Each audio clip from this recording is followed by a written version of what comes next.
Hi friends, welcome back to Sakhi. Party నుంచి కోపంతో ఇంటికి వచ్చిన సునంద గదిలోకి వెళ్ళి తలుపు వేసుకొని ఉంటుంది.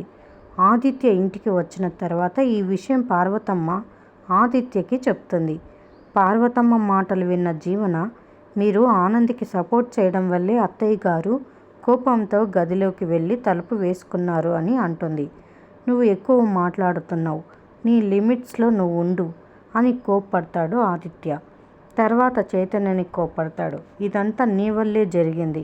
అక్కడ కంపెనీ పార్టీ జరుగుతూ ఉంటే మా పెళ్లి రోజు ఎందుకు అనౌన్స్ చేశావు అని కోప్పడతాడు ఆదిత్య చైతన్య మీద. ఇక అందరూ కలిసి సునందని గది తలుపులు తీయమని ప్రాధేయపడుతూ ఉంటారు. ఇదంతా నా వల్లే జరిగిందని అంటున్నారమ్మా, దయచేసి బయటికి రా అని ఆదిత్య అంటాడు. దాంతో బయటికి వస్తుంది సునంద. నా మాటకి విలువ లేకుండా ఆనంద్కి సపోర్ట్ చేశావు.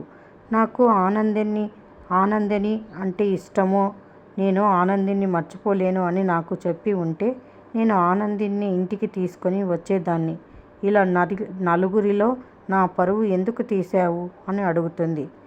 నేను నీ గురించి ఆలోచించి ఆనంద్కి సపోర్ట్ చేశాను. అందరూ నీ మీద తప్పుగా అనుకోకూడదని ఇలా చేశాను అని చెప్తాడు ఆదిత్య. అయితే నేను చెప్పిన మాట విను. ఆనంది 4 రోజుల్లో తను ఏ తప్పు చేయలేదని నిరూపించుకుంటే నేనే స్వయంగా తన చేతుల్ని పట్టుకొని మన ఇంటికి తీసుకొని వస్తాను.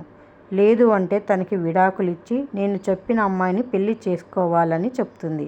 ఇలా చేస్తాను అని నాకు మాట ఇవ్వు అని చెప్తుంది సునంద. మరిన్ని అప్డేట్స్ కోసం ప్లీజ్ సబ్స్క్రైబ్ చేయండి. Thanks for watching.